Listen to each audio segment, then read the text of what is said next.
Okay, orúkọ tèmi ni Charity Ìfẹ́dayọ̀ Ọmọpẹ̀kúnọlá. Jẹ́ baccalaureate consult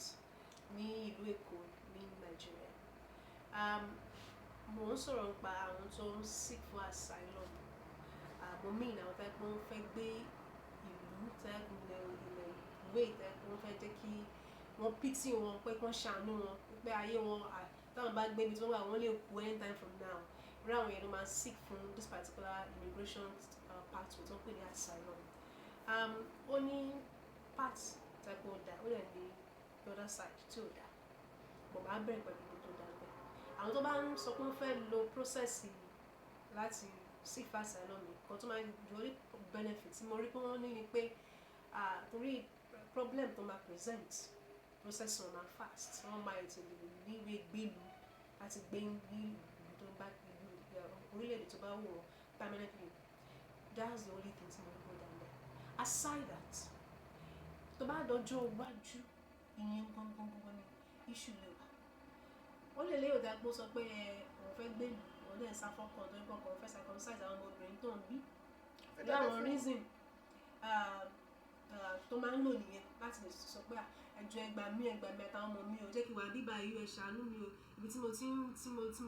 ń gbé ọkọ mi ló ń lò mí o ọkọ mi ní àwọn ọmọ mi obìnrin in fact ó ti ẹ̀ fọwọ́ kàn wọ́n gan ni wọ́n á máa parọ́ oríṣiríṣi wọ́n lè ṣàánú wọn lóòótọ́ kó present documents wọ́n dẹ̀ fún wọn visa but ó máa affect ọmọkùnrin yẹn ó lè ní some reason that ọkùnrin láti wá bí àwọn ọmọ ìfẹ́ ṣe graduation òun lè wá tí wọ́n bá type orúkọ ẹ̀ báyìí wọ́n máa jáde ní nǹkan táwọn èèyàn tó gbàgbé ni pé kì í ṣe orílẹ̀-èdè nìkan ló máa affect wọn ẹni tó wọ́n ti kọ nǹkan tó pé wà terrible against tó bá fẹ́ lọ sí orílẹ̀-èdè mi ó lè pop up fẹ́pọ́n sọ pé ẹni yìí ó máa jẹ́ danger fún ọ ní ìlú kó má wà so mo máa sọ báwọn èèyàn apart from pé èèyàn tẹ́gbọ́n ṣe kankan sí even wọ́n fúnra ẹ̀ tẹ́gbọ́n wà apply fún tó bá dé stage gan o lè sọ pé o fẹ́ gbé fẹ́ lọ into politics lórílẹ̀-èdè yẹn ọ̀nà tó fi wọlé wọn máa lọ wá bó ṣe wọlé ìyẹn lè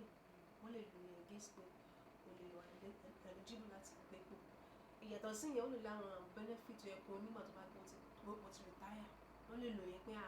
òtẹ́ pé òfin lè wọlé pé no ó ní benefit ó ní limit tó lè jẹ ìgbádùn orílẹ̀-èdè yẹn but àwa wà ń bíbà as baccalaureate consult láti jẹ́ kó wọnú any country tó bá wù ẹ́ in a legal way tó yẹ pé ọkàn ẹ̀ á balẹ̀ wá dúró tán níbi tó bá wà ní ẹni tó bá fẹ́ ṣe wàá lè ṣe conveniently bẹ́ẹ̀ pé o fẹ́ gbé pò ní governor any city or any state o fẹ́ díje òṣèlú o lè ṣe conveniently láì sí pé wọ́n mo máa ní kọ́tà pé máa jẹ́ aláìpẹ́ àṣìwọ̀n nínú náà against ẹ̀ àbó láwọn benefit ẹ̀ kó o ti ṣiṣẹ́ fún tẹ́pẹ́ yẹ kó o gbà ọkọ̀ á gbà pẹ̀lú ìfọkànbalẹ̀ kan tá a fi wà bíbá yìí so mo fẹ́ sọ fáwọn èèyàn mo fẹ́ káyé sọ fún yín pé asylum mi ò ní advice ẹni ọ̀pẹ̀kọ̀ ṣe tó o bá mọ̀ pé genuinely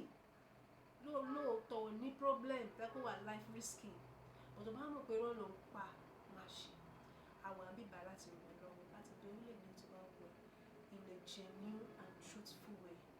kẹ́kọ̀ọ́ sí wa lórí nọ́mbà yìí.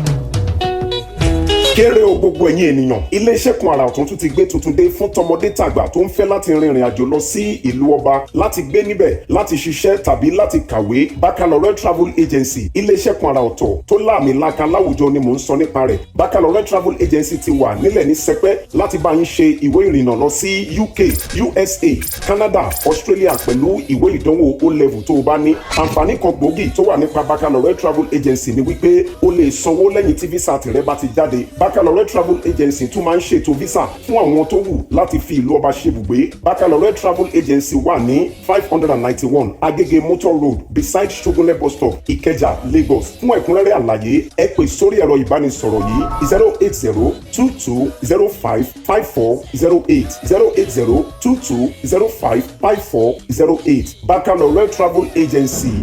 àwa ni bàbá.